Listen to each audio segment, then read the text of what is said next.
And so what they're doing is they're isolating our consciousness in this narrow band and then programming that isolated consciousness with a perception of reality. This is the human world. And it's because of this programmed perception that people are so, not all of them, but it is changing, but the vast majority are so predictable. I call them press enter people. I go around the world, bloody used to, and I see different cultures, but in certain situations, you see people reacting the same way. It's like a program.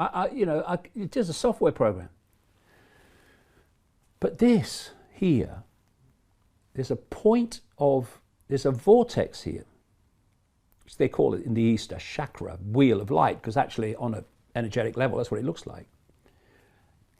And this is the true spiritual heart. It has an effect on the physical heart, but this is the true heart. You know, the connection that people have between the heart and love, it doesn't come from the physical heart, although they do that, obviously, in the symbol. It comes from this. And what is love? People think love is, oh, I love you, darling. Well, that means, that's, one level of it. But love is beyond that. Love will always do what it knows to be right, irrespective, indeed it doesn't even consider consequences. Because to consider consequences would be to consider not doing what you know to be right. And love, the heart connection that takes you out of this five-sense reality, where you can access other levels of perception that gives you a much greater understanding of the reality that you are experiencing. When you operate only through the five senses, you are in this world and you are of this world. When you operate from here, you are in this world physically, but you are of a much more expanded world in terms of your perception of the reality you're experiencing. So when people go through this heart opening process, suddenly they look at the same world they were looking at before, looks totally bloody different. You've been through it, I've been through it. It's like, this is not the same world that I was in before, because your perception, your perspective is now expanded of what you are actually looking at.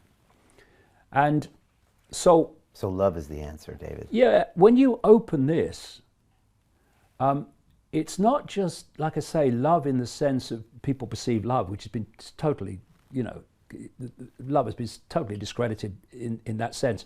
You have to use words like unconditional love to get anywhere near it. You will look at a situation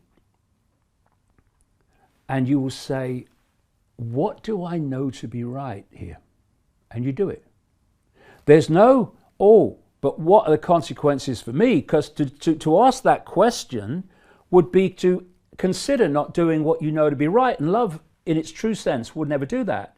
So over the last 30 years, no matter what's been thrown at me, and I'm not saying that, I'm a special person or anything like that. Anyone can do this, because we're all expressions of each other. Therefore, we're all equally of the same potential.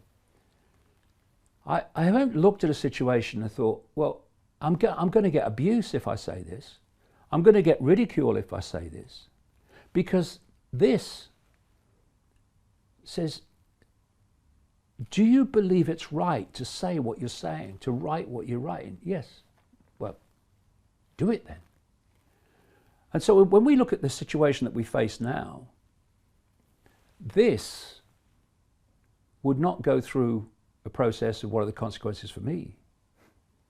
It would say, what do I know that I should do? And it just does it. And I can tell you from, long experience now, that doing what you know to be right is not as difficult as you think it is